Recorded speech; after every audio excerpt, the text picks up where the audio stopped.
Guys, welcome back to another wonderful show. I used to say Juicy Divas Confessions of a Limo Driver, as you know very well. Yours truly was the driver of the stars, Elizabeth Taylor, all the old luminaries in the olden days. But I have another show. It's tandem to Juicy Divas. It's called Almost Famous. Now, I have famous people on, which is funny, but that's just the comedy, the humor in it.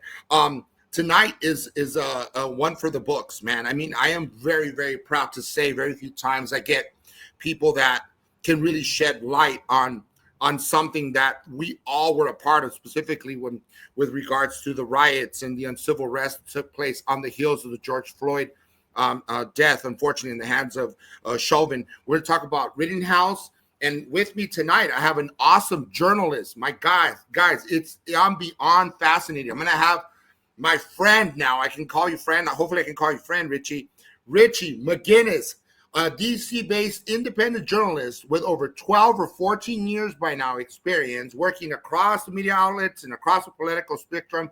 He has a great book. It's a play on Quiet Riot. It's called Diet Riot. And he's an awesome cat. Wait till we hear all about it. He's going to regale his great story that you think it's crazier than fiction. Okay? All right, my man, without further ado, there he is, Mr. Richie McGinniss. The best intro I ever got. I like it. I love it, man. Richie, how are things over there, man? You're in the East Coast, right? Yeah, they're good. I mean, usually if you're actually serving the role of a journalist these days, yeah, people tend to not like you. So I appreciate the intro.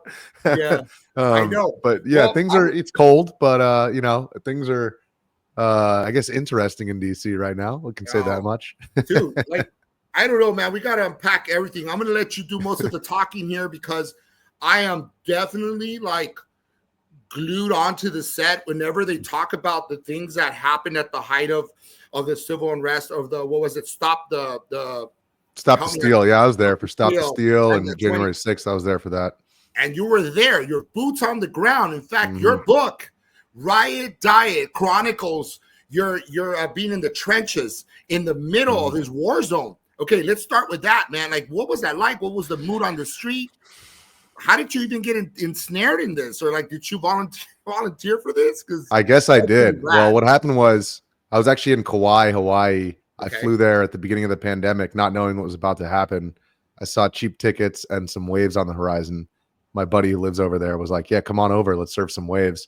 And that's when the pandemic hit, and my entire video business that I spent at the time 3.5 years building had just gone out the window. All of our revenue went out the window. I had 10 younger 20-somethings who our bread and butter was on the ground reporting.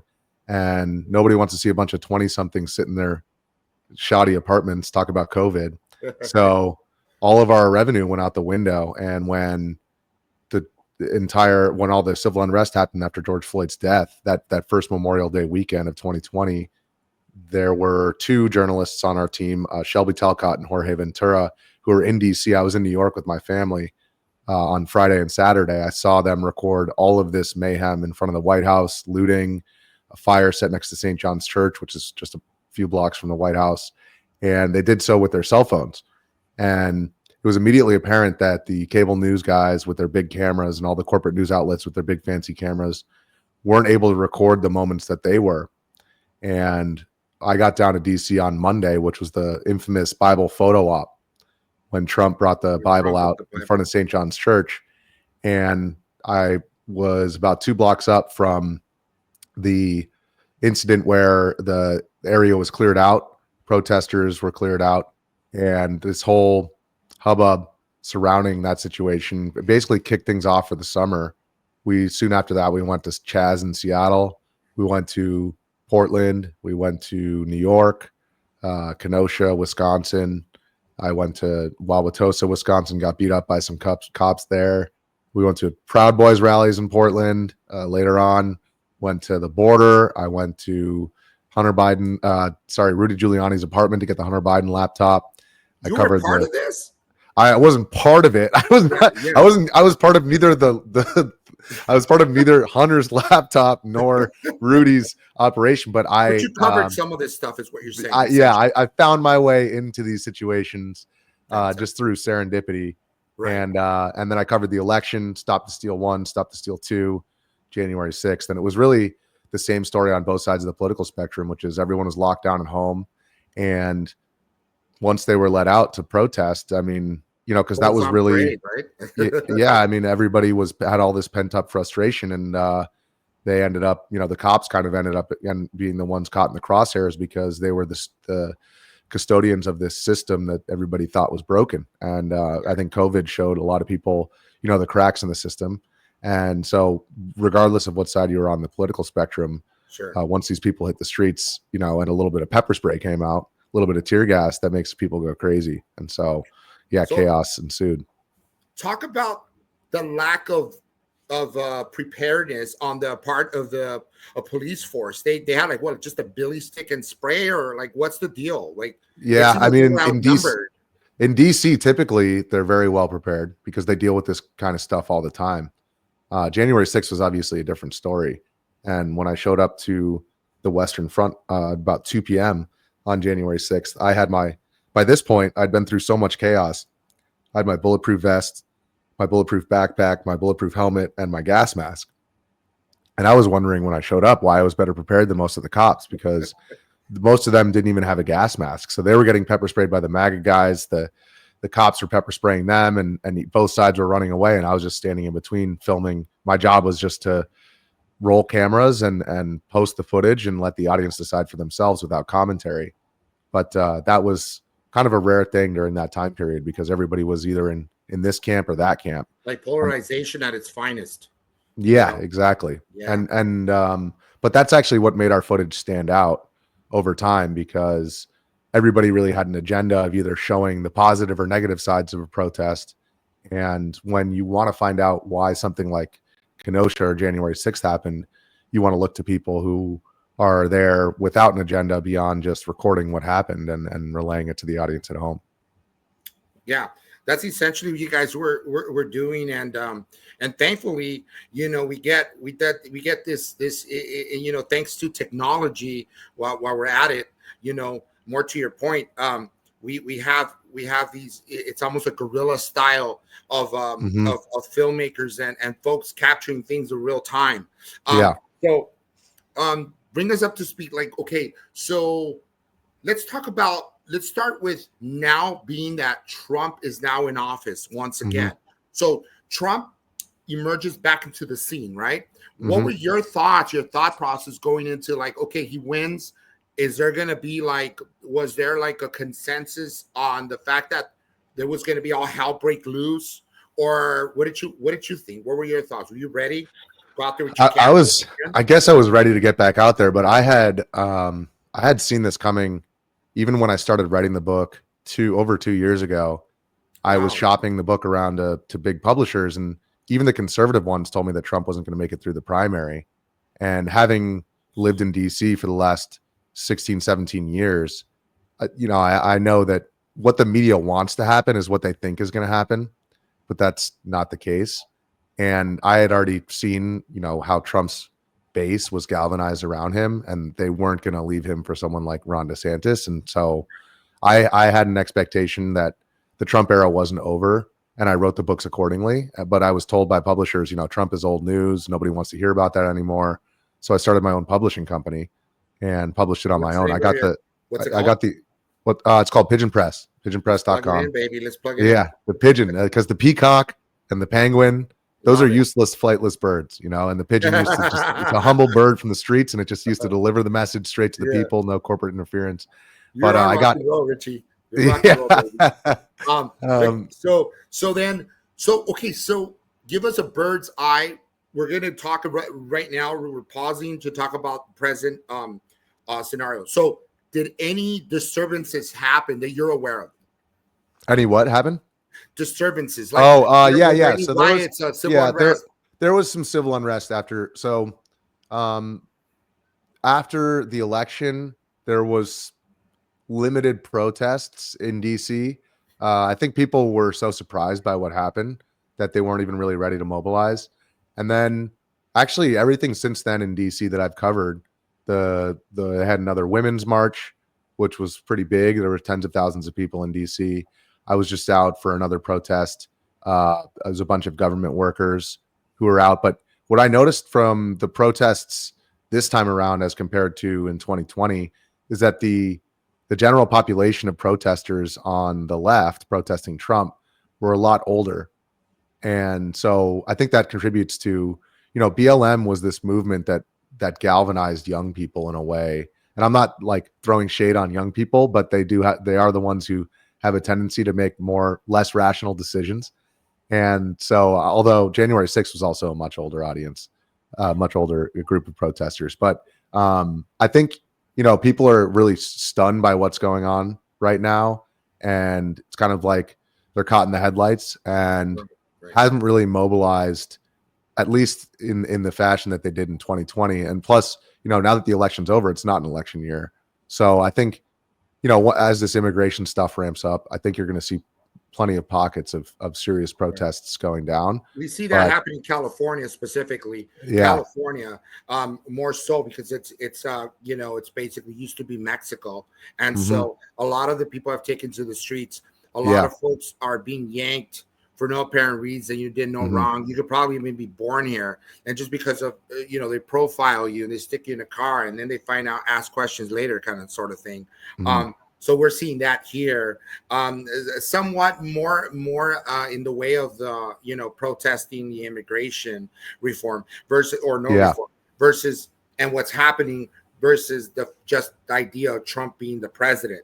Yeah, and the other thing I've noticed is that back in 2020, the most, I think obviously these were BLM protests and everybody would be chanting Black Lives Matter, but the thing that really got people going more than anything, more than all cops are bastards or anything like that, was, what do you guys think about Trump? Oh, F Trump.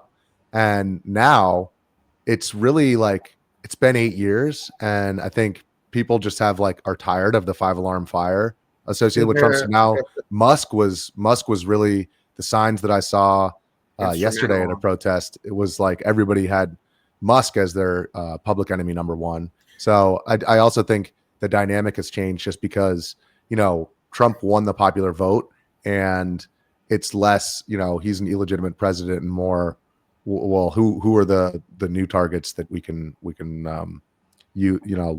that we view as the enemies in this situation, and Elon Musk is probably the primary one.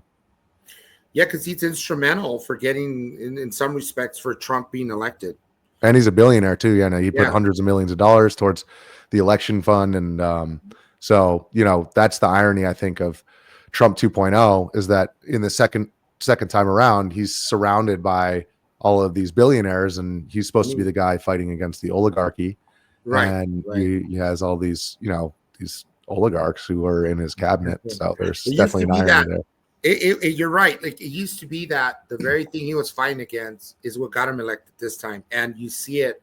There's a roster of people, laundry list of folks that have come out, even like Facebook founder.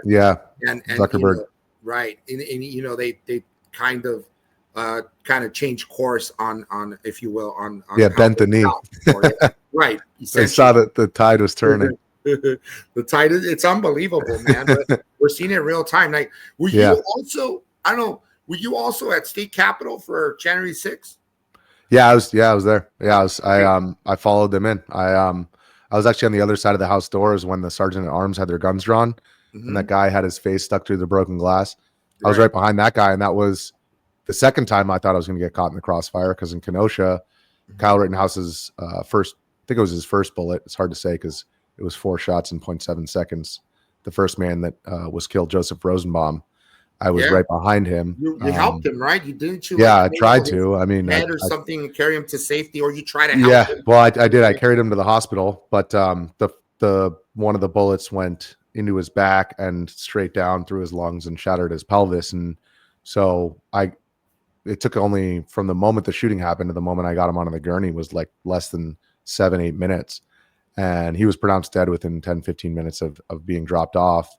So he was basically gone by the time I dropped him on the gurney. But I didn't know who Rosenbaum was. I didn't know what his history was. It turned out he had a pretty lengthy criminal history of some bad things that he had done, but I couldn't, what I experienced on that night, I couldn't just rationalize it out of my head. And, you know, everybody afterwards, as conservatives specifically, were like, oh, he deserved what he got. He was a pedo and he deserved it. And number one, nobody deserves to die like that. But number two, I didn't know that at the time, so it was almost like your civic duty, or your being humanity. Just your humanity, being humane and helping somebody in a crisis. And I mean, this guy literally took it really bad, and he knew chances are he was probably going to die, and you wanted to save his life. And when I think you did the right thing, my man, I commend you for that. And we're not here to if you see someone that's in tough shape, but who are we to right away just start yeah, exactly. And he lunged for the weapon. He chased Kyle down and he lunged for the weapon, and Kyle shot him.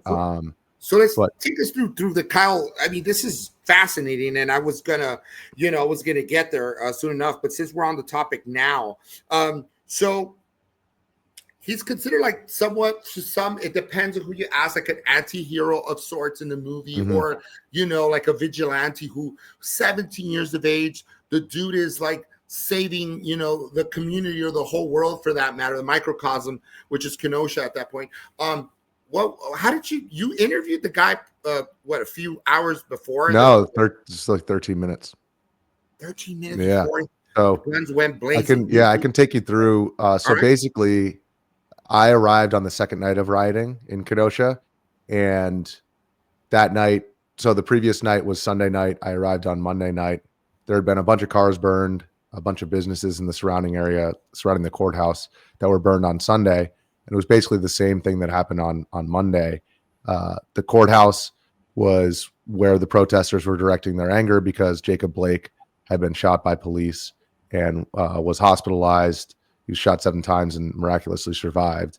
What happened with Jacob Blake was he had a warrant out for his arrest. There was a call made by his baby mama who said he's back at the house. And actually the warrant was out for the sexual assault of her. And she called the police. And when the police arrived, Jacob Blake wrestled with the officers. He was tased twice. And a video that came out that basically created this whole thing in Kenosha showed Jacob Blake escaping from the grasp of police right as he was trying to enter a vehicle. And the narrative that came out of that was that he was shot 7 times in the back in front of his kids. And what wasn't included in that narrative was the fact that before that video started, he was tased twice. He was armed with a knife, according to police, and he was shot 4 times in the back and 3 times in the side. And the kids that were in the car were his children, but the children's mother had called the police in the first place saying, I'm in a dangerous situation. This guy who has a warrant out for his arrest. So that, like everything else, and like the Kyle Rittenhouse situation, was just thrown into this narrative of either he's completely evil or he's a savior who was completely innocent and shot for no reason. And that's what brought everybody to the streets in the first place. But all 3 of the nights in Kenosha, the same thing happened, which is everybody directed their anger at the courthouse and they were pushed away by the cops. And the cops, who were not like the police in DC, they were not versed in dealing with these kinds of protests. They didn't really do anything after they were pushed away from the courthouse. And everybody, many of them who came from out of town, just used that as an opportunity to create chaos, and were smashing cars and burning them and burning buildings. And I encountered a group of people who had literally trash cans and buckets of water and a power washer, and they were trying to put out vehicle fires in front of a car business, a mechanic shop. And we asked, Shelby and I, my coworker, we asked, what are you guys doing out here? And the guy stopped the power washer and just said simply, you guys see any fire department around here? And so the next night, the same thing happened. We got pushed away from the courthouse. I went into the hotel to post my footage because I had no internet. And I saw that there were armed individuals in front of that same business. And so that was an extension of the story from the previous night. We had the volunteer fire brigade, and now we had the volunteer security team. And so I immediately dropped what I was doing and ran back out. And that's when Kyle Rittenhouse was standing right in front of the business. And I'd said, hey, is anyone willing to do an interview of why you guys are out here? Because I'm interviewing the protesters. I'm interviewing the police. I'm interviewing local authorities. I'm interviewing everybody to get a complete picture of the situation. So I was keen to interview Kyle or whoever was willing to talk. And he said he was willing. He had a med pack and he said he was an EMT, which he wasn't. And I asked him like a couple different ways, like, are you sure you're an EMT? Because he looked much younger than somebody who had, seen a lot of blood and guts and been, a trained EMT. And he said, yeah, I'm going to go and help some protesters. So he said he was out there to protect the business and also to help protesters. And that's in his own mind why he thought he was out there. Now, once we started to go into the crowd and he was shouting medical with an AR-15 and a med kit, the protesters and rioters didn't view him as positively as he viewed himself. And there were plenty of people who had good intentions out there. There were also a lot of people who didn't. And it was very clear from the beginning that people were directing negative looks at him. But my job wasn't to like step in and say, yo, dude, like this is a hairy situation. Like, do you notice this? It was just to be a fly on the wall. And I obviously have regrets about that now. But there was actually a group of 4 guys, one of whom had a handgun. Another guy had a couple bricks. They were shouting at Kyle, yo, you think you're cool? You think you're in a movie or something? And I wanted to talk to them to get their side because Kyle thought he was there for all these virtuous reasons. And these guys were mad at him. So I said, hey, you guys want to tell me what's up? And I aimed the camera at him. And the guy with the handgun stood up. The guy with the brick stepped out on me. And I was like, okay, I'll put my phone away. And I use my move in these situations, my break glass in case of emergency. I was like, I got a White Claw. Does anyone want a White Claw? And that was an alcoholic seltzer that was popular at the time. Sure. And the dude with the handgun was like, yeah, I'll take a White Claw. And it like actually broke the ice. And the guys were right as I was about to talk to them about why they were mad at Kyle. I cracked the White Claw, handed it to him. I saw Kyle running down the street with a fire extinguisher now. He was the fire extinguisher, the med kit, and the AR. And he's running towards something. And I said, whatever's going on, I gotta see what's up. So I said, later, guys, I gotta go. And I followed Kyle and called my coworker, Shelby, and I said, hey, something's about to go down. And that's right when Joseph Rosenbaum stepped out from a dark part of the street and shouted at Kyle and started chasing him. And I said, oh, expletive, I got to go. And I hung up the phone and I thought that I started my video, but I took a photo of the ground when I switched the app, and just in all the chaos, I just took a photo of the ground. And so I ran up behind them and Kyle turned around, a gunshot went off. And Kyle was standing there and Rosenbaum continued to pursue and he screamed, F you. He dove for the gun and Kyle dodged and shot 4 shots in 0.7 seconds. And it all happened so quickly that I didn't even have time to get out of the way. The first shot went past my legs. And I told police. Were you graced? Well, it's hard to say. I mean, I told the police the night of, I felt something and I was explaining to them where my eyes were because they were asking me, okay, so he saw him lunge, I saw him dodge, and then I saw the first shot and immediately looked down because I felt something go past my legs. I think it was some concrete or something that had skipped along with it. You can actually see the FBI had a infrared camera, a thermal camera up above the protest from a Cessna. You can actually see the heat signature of the bullet skipping off the ground next to me. But the police took what I said, or rather the prosecution did. They took my statements to police on the night of, and they made me a victim as well as a key witness because I was not only the closest person to the first shooting and I wasn't recording, so I had to explain what I saw, but also they made me a victim of reckless endangerment, which I didn't ask for, but that basically put me in this strange situation where I was good for the defense in some ways based on my testimony, and I was also bad for it because I was also a victim. So I was the friend of nobody in that trial. But I mean, were you afraid for your life? Were you afraid for your life at all? Yeah. And so that was one thing that the defense wanted me not to say, was that I said that he lunged for the gun and that Kyle dodged, and that was the truth. That was what I saw. But I also, when I was asked, were you afraid for your life? I said, yeah, I was. And the defense didn't want me to say that, but that was the truth. I mean, I looked down, I thought I had been shot, stamped my legs, realized I was okay, and went to help Rosenbaum. There were other gunshots going off. I mean, of course I was afraid for my life, but in Wisconsin, you can get acquitted of self-defense, but still charged with reckless endangerment. So it was possible that he got acquitted of all charges, but still charged with recklessly endangering my life based on that testimony. So I knew that I was just rolling the dice, but I was telling the truth. So my biggest fear personally was that he was going to get thrown in jail just because of my testimony and just because of me, my quote unquote victimhood. And, he was obviously acquitted of all charges, but I just was kind of stuck in the middle, just with this very objective, just blatantly obvious observations that I had. So the right was saying he's a lefty, he voted for Obama, and then the right was saying the left was saying he's a righty, he worked for Daily Caller, and really I was just like stuck in the middle. It's like, okay, this is what I saw. Weren't you wearing like a BLM? You were wearing. Yeah, I was wearing a BLM shirt. Right? Yeah, and I actually used that to try to stem the bleeding when Rosenbaum was shot on the way to the hospital. But that was the same at the MAGA stuff. Is like, I'd rather be at the mercy of the police than at the mercy of a mob of angry people. So I would always dress the way that they were dressed. And so whether it was BLM wearing a BLM shirt, MAGA stuff, I would kind of want to be able to go. There were a lot of counter protesters too. So I'd usually wear like khakis and a black hoodie so that I can kind of go between the two groups. Like it's kind of neutral. But you're always trying to just embed with them and gain their trust and ask them why they were there. Richie, I'm hearing your story. It's dynamic. It's got all the makings for a Hollywood movie. Has any producer ever approached you and to write this, make this film? Well, I do think that maybe this story is a little too political and spicy for the present moment. Mm-hmm.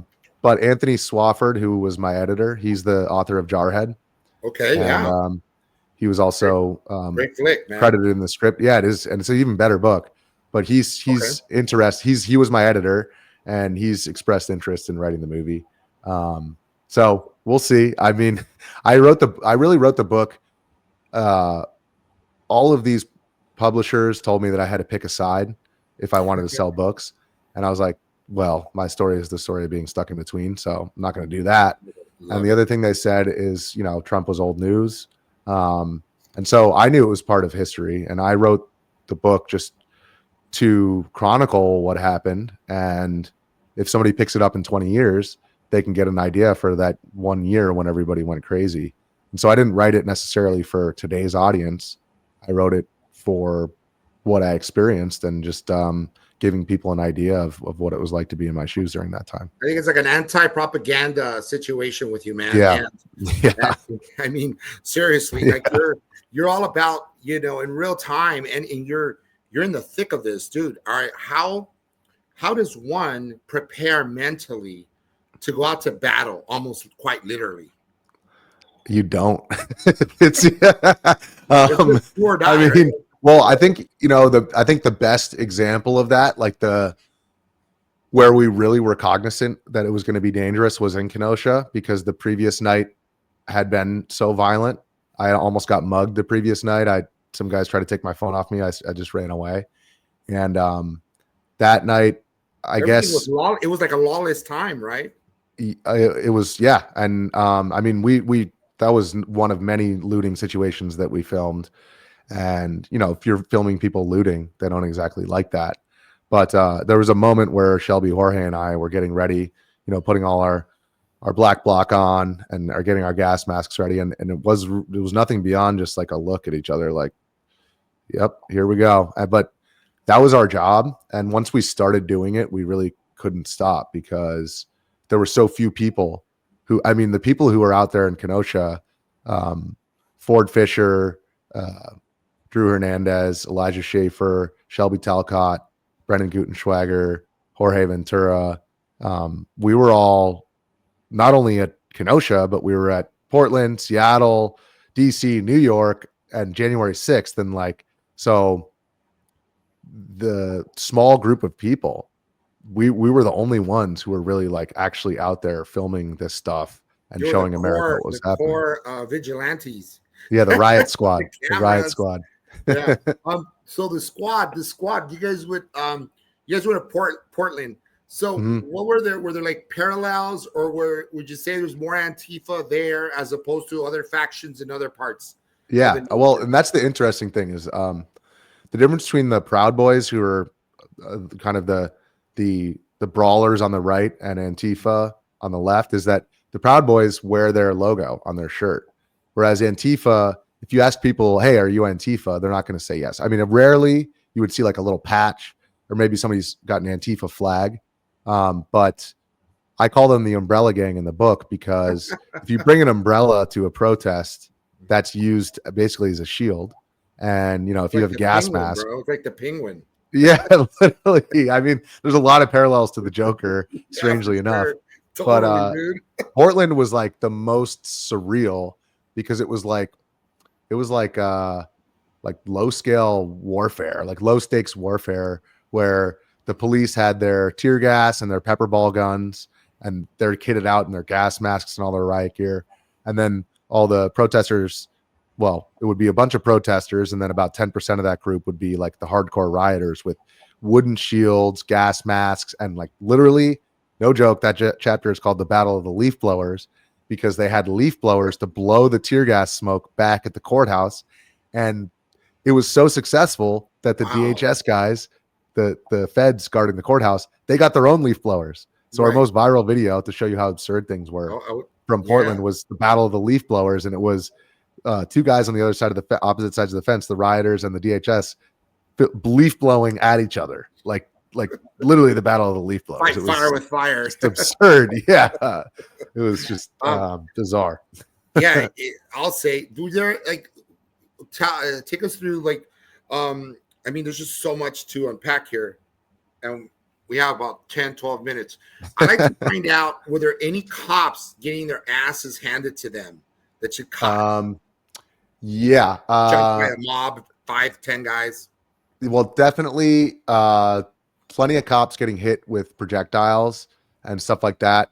And there were a couple of times where people would come out of the crowd and just drop kick the shields, and the cops would fall back. But a lot more cases, it was myself and the people in the crowd who were getting their asses handed to them, because there was definitely the cops had superior firepower. And a billy club, the billy clubs actually are the most primitive but the most successful anti-riot device, because when you have like pepper ball guns, which are like paintball guns with like little plastic balls that have this irritant, or tear gas or rubber bullets, like, then the people are going to line up behind their shields.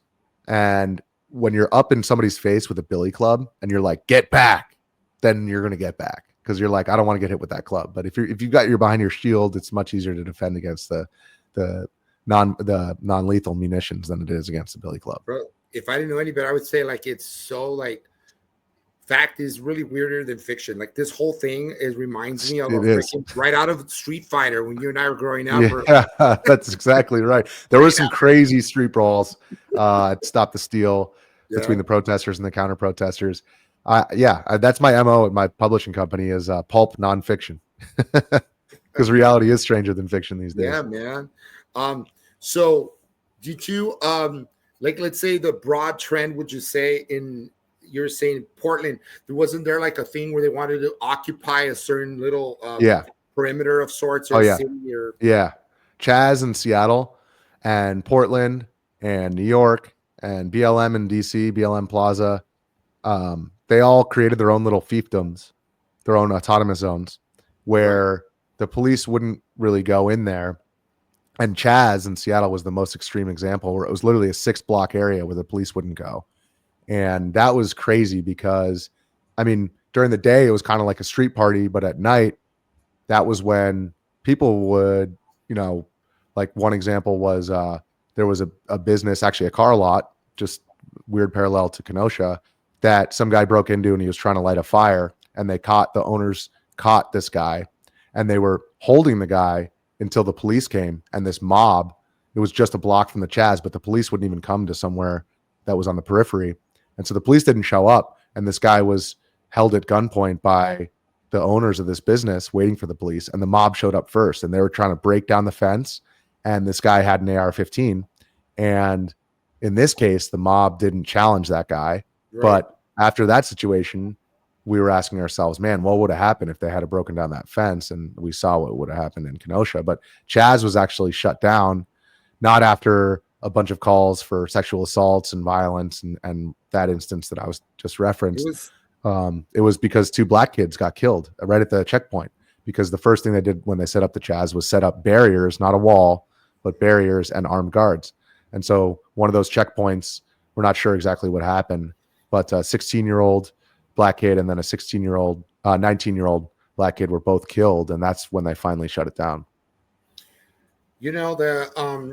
When you think of Rittenhouse, there's so many parallels with, I mean, these are all sound bites, Mm-hmm. And like you and I would probably grew up around the same time. If you remember, we're probably very young when the Menendez brothers story broke out.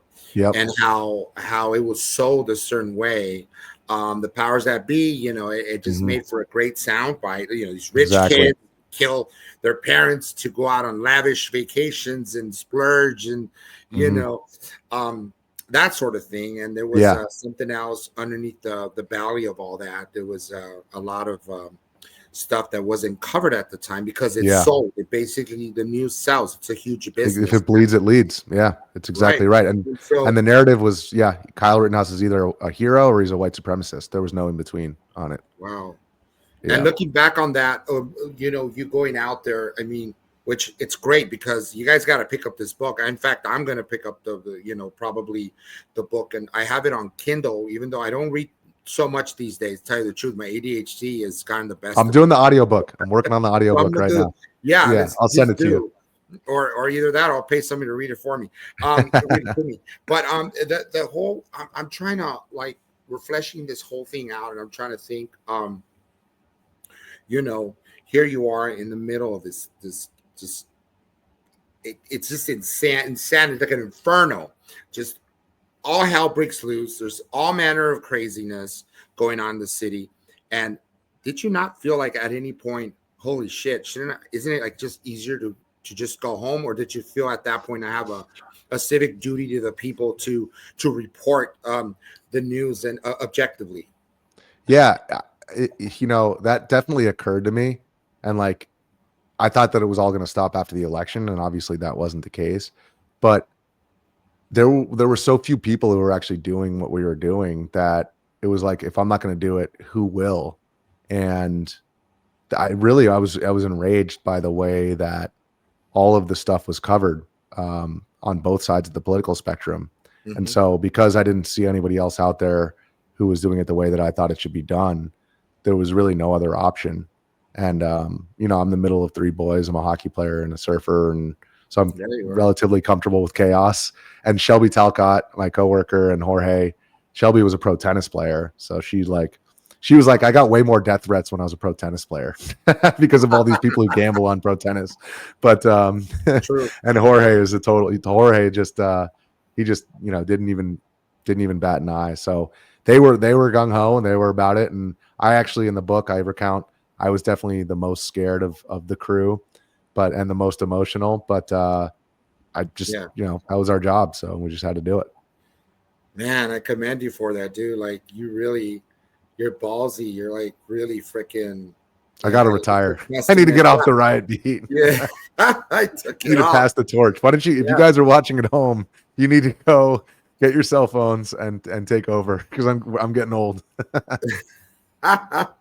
I don't know.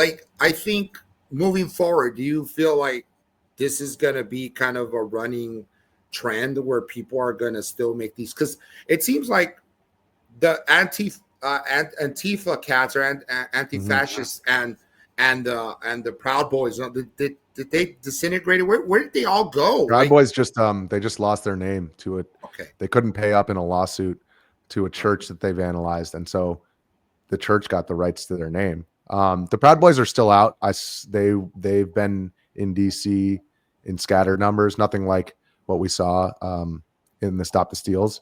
But yeah, it'll be interesting to see what form they take. The largest protests that I've seen thus far as people actually burning flags and getting really aggressive with people who are there filming, are the pro-Palestine, anti-Israel protests. So I definitely think that's going to be another hot button issue, especially moving forward with whatever happens next. And Yeah, like I people said, the sitting it out, immigration stuff. Yeah. UCLA, man. UCLA was like an epicenter for a Yeah, while. it was. Yeah, Absolutely. you saw that. I know the whole Hmm. world saw that. Um, Let me ask you, what was your impression like when you first arrived at the Capitol? Did you did not you had no idea that this would go to the extent that it did? I'm sure. Well, yeah. I mean, so interestingly, Shelby was on vacation with her family that weekend, and she was like, "What do you think is going to happen?" I was like, "Oh, the cops are prepared. Like the cops are going to be ready for this." And so my first thought when I arrived on the Western Front, I was at home streaming Trump's speech. I thought that all the violence was going to pop off around dark, just like the other Stop the Steals, because then the MAGA people start to disperse, and that's when the counter protesters catch them, kind of not in their big group throughout the city, and that's when the clashes take place. So I was planning on going down around 3 or 4, and my now wife, then girlfriend, was like, I see cops running around. She was on the roof of one of the house office buildings. And I was like, uh-oh, it's going down already. And so I got my skateboard. I got, because I knew I was going to hit traffic. And then I got my bulletproof backpack, my bulletproof helmet, my gas mask, and my bulletproof vest. And I'm strapping it all up in the Uber. I hit the traffic. I hopped on my skateboard and I got to the Western Front. And I was like, how did I get all the way from West DC down here like 4 miles, and I'm better prepared than the cops? Mind And blowing. they're so overwhelmed. I mean, there were like 150 cops on the Western Front and literally 10,000 people lined up against that Holy shit, inauguration really? tower. And that was actually my mom's birthday. January 6th is my mom's birthday. It was her 69th birthday.